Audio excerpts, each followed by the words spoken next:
Hey guys, welcome back to episode 3 of our PvP analysis video. We're going to be going through our wipe day Cleric PvP battles, and we're going to go through and I'm going to give you my analysis on them. Starting off, we have this rogue sitting in the corner, holy strike him. Just want to say, always look out for rogues. They always try to hide in the sneakiest places. Alright, so we're running away from the storm, but there is a rogue behind us. Decide that we're going to try to get the holy strike off first. It doesn't quite work. Hit him with the judgment. He's in the storm. We're not. I decided to just try to zone him out. Fortunately, he's low enough health from that judgment that he takes care of it.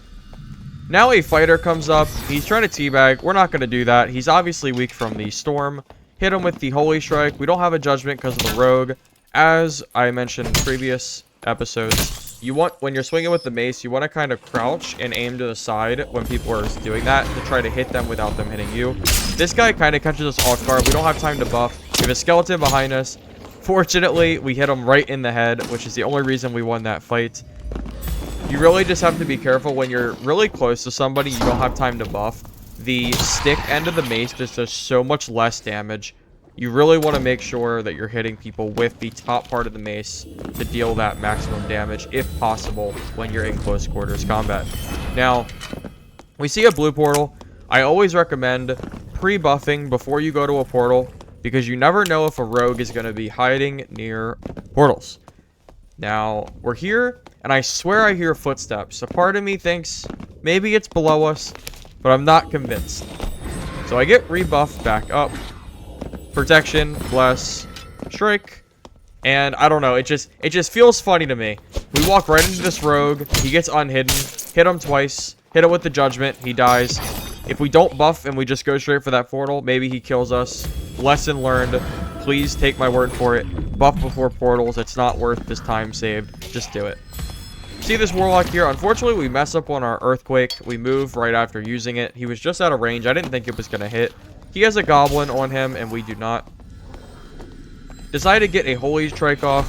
Again, if you're ever at range against a Warlock, get Holy Strike. I also just learned you can't Judgment a Warlock that has the Phase Shift ability.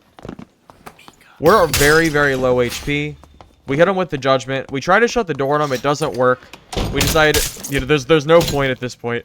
We have to just fight him in melee combat. We get really lucky here. Just, you know, take notes. You can't Judgment a Warlock using Phase Shift. So, very important to notice. We get buffed here.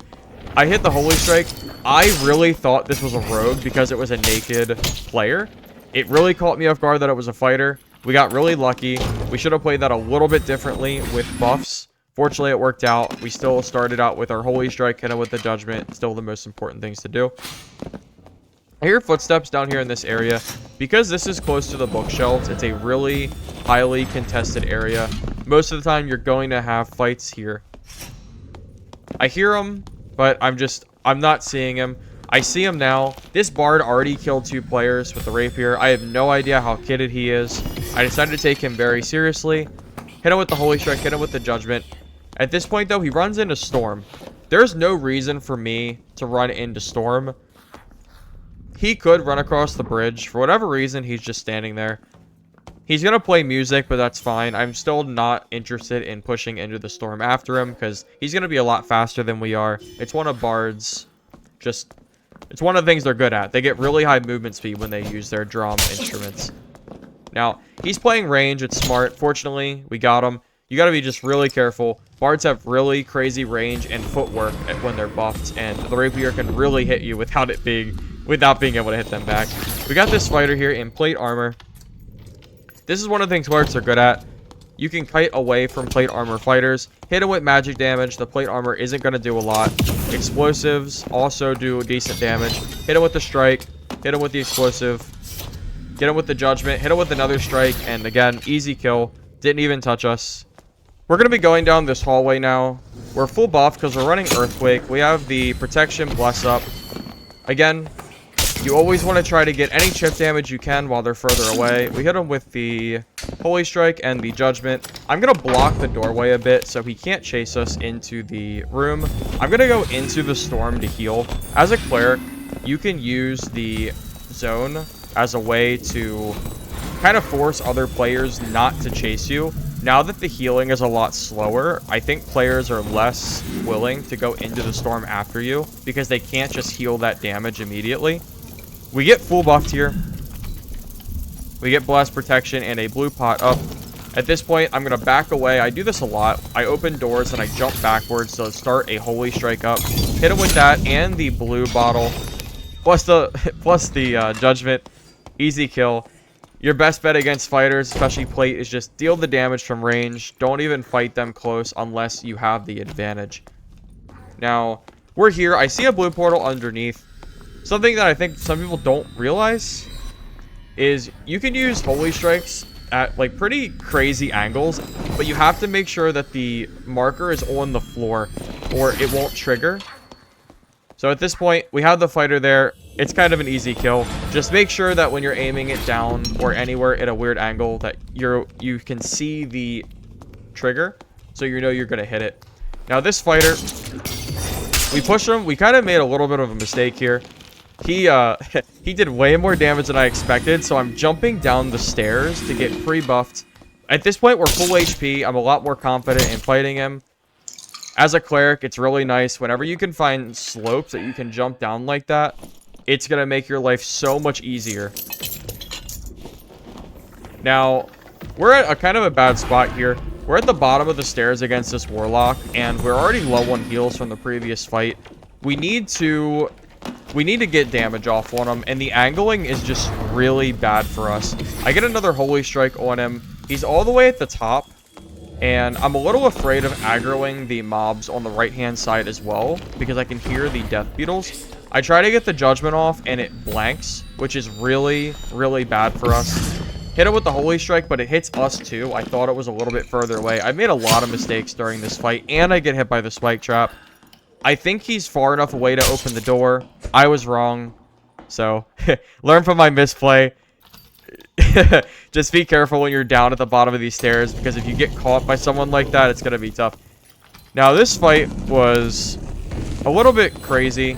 I made a little bit of a mistake here, and I'll explain exactly why. We use our buffs, hit him with the Holy Strike. I think that one misses, which was a really big deal. Always want to make sure you're hitting those properly if possible. I back away, hit my protection pot. This is where I made the mistake. His weapon was glowing. I thought he had some kind of unique weapon. That might just show that my lack of, you know, seeing people with any uniques, but I did not realize that barbarians' weapons glue like that.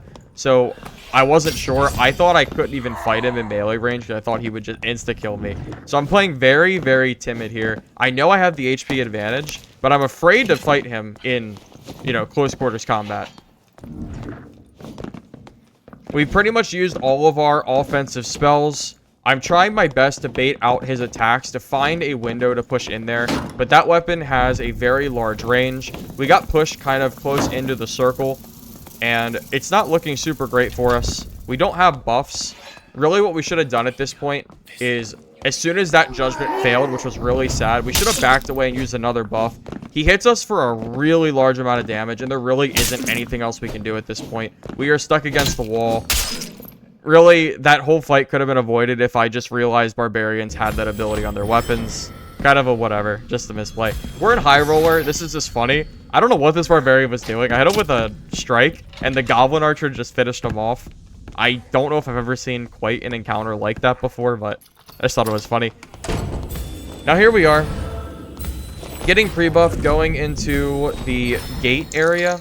This is a really good spot on High Roller because it's going to be your opportunity to leave the map without a blue portal required.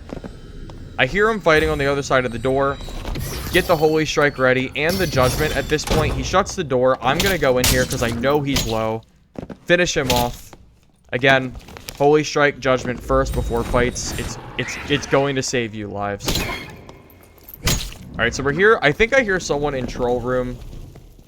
Rogue comes out, kind of catches me off guard. Hit him with the Judgment. He just kind of folds. I don't really know what happened during this fight, but I thought it was kind of funny. I think maybe he was practicing, got hit by the troll, and got scared and ran. This is a clip I wanted to show because it's just crazy. I think High Roller Goblin Caves is really dangerous to play because look at this team. You have a team. We have a team of 3. I don't know if they were together or not before the queue, but they're just playing together. So we have a fighter, a ranger, and I don't know the third. I'm gonna skip through some of this, but I'm sitting here. I can't push into circle because it's a 3v1 situation. I don't know what I'm gonna do. So I'm killing mobs, trying to clear the way towards the gate area because I figure that's my only chance of leaving. I'm opening this, and I see this guy behind me. He teabags. I have no intention of teaming. This is one of the guys that was teaming with that trio. Hit him with the judgment. Hit him once. He ends up, or I guess I missed, but he ends up dying to storm. I don't know if he's in comms with the other players, because I genuinely don't know if that was a pre-formed group or not. But I decided it's not worth looting him. We have a decent bit of stuff on us. I'm just going to run for the gate. And fortunately, we do make it out of this game alive. I really dislike fighting against full teams. I guess it was a barbarian of part of that team. So yeah, it was barbarian, ranger, fighter. Never winning that with a cleric. They were all fully geared. Now, this is where the really funny part starts. You know what the downside of teaming is? Well, there's not enough portals. The zone is now closing in. The barbarian's here. The ranger is here. This ranger decides that he's going to let the barbarian out. What a noble guy. Well, it turns out the gate is already used. And he decided to team in Goblin Caves and is going to pay the ultimate price for it. GG. I hope you enjoyed episode 3 of my PvP analysis video. If you enjoyed the video, give it a like, subscribe to the channel for more content, and I'll see you guys next time. Have a great day.